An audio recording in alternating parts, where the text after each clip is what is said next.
Здраво, дечки! Добре дојдовте во СЗ Science. Денес ќе ги разгледаме двата начини на кои атомите формираат врски меѓу себе. Првично, важно е да знаеме дека сите атоми тежнаат да ја постигнат својата електронска конфигурација. Доколку не сте запознаени или ви треба потсетување, имаме видео за структура на атомите и нивната електронска конфигурација. Единствените елементи кои имаат целосно потполнет надворешен слој, за кои велиме дека имаат стабилна електронска конфигурација и кои не реагираат со други елементи, се благородните гасови. Сите останати елементи тежнаат кон постигнување на електронска конфигурација како благородните гасови. Хемиските врски им помагаат на атомите да ја постигнат оваа конфигурација. Овие врски се формираат користејќи два или повеќе исти или различни атоми.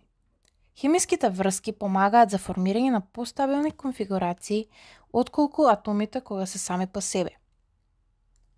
Постојат повеќе видови на хемиски врски и денес ќе ги разгледаме најважните две. Да започнеме со јонски врски. Ќе разгледаме пример на супстанца која ја среќаваме во секојдневниот живот – солта. Солта е составена од атом на натриум и хлор. Атомот на натриум сам по себе е опасен, додека атомот на хлор е токсичен. Но, кога се формира хемиска врска помеѓу овие два атоми, се создава соединение кое е безбедно и се користи во секојдневниот живот. Како се формира оваа хемиска врска? Ова ќе го прекажеме со Луисови структури. Луисови структури ги представуваат атомите со тоа што ги представуваат валентните електрони на атомите, тоа се атомите во надворешниот слој, со помош на точки. Кај натриумот, тоа е една точка која представува еден валентен електрон, додека кај хлорот тоа се 7 точки за 7 валентни електрони.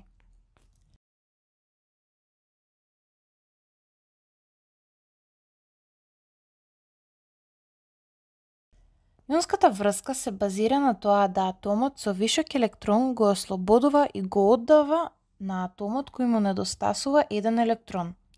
И со тоа двата атоми формираат јонска врска меѓу себе и постигнуваат стабилна електронска конфигурација. Поради тоа што натриумот има еден вишок електрон кој го оддава, велиме дека има позитивен полнеж со вредност плюс 1, додека на хлорот му недостасува само еден електрон, и велиме дека има негативен полнеж со вредност минус 1. Всушност, јонските врски функционираат како магнети. Едниот атом е привлечен кон другиот поради неговиот полнеж. Вториот вид на хемиски врски се ковалентните врски, кои почесто ги среќаваме во органска хемија. Ако принципот кај јонските врски е префрлување или позајмување на електрони, кај ковалентните врски електроните се споделуваат. Што подразбира тоа? За овој пример ќе разгледаме молекула на кислород.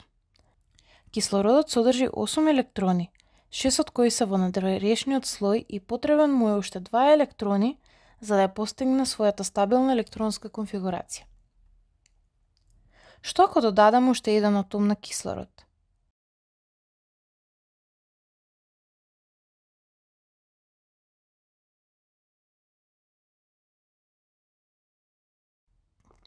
Гледаме дека и кај двата атоми на кислород потребно има уште 2 електрони за да постигнат стабилна електронска конфигурација. Овде атомите може да ги споделат своите електрони и тоа би изгледало вака.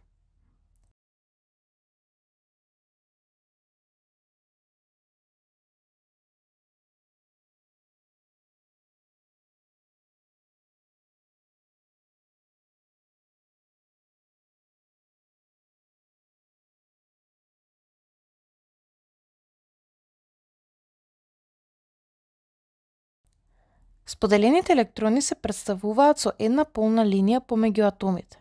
Во овој случај имаме два споделени електрони, така што имаме две полни линии.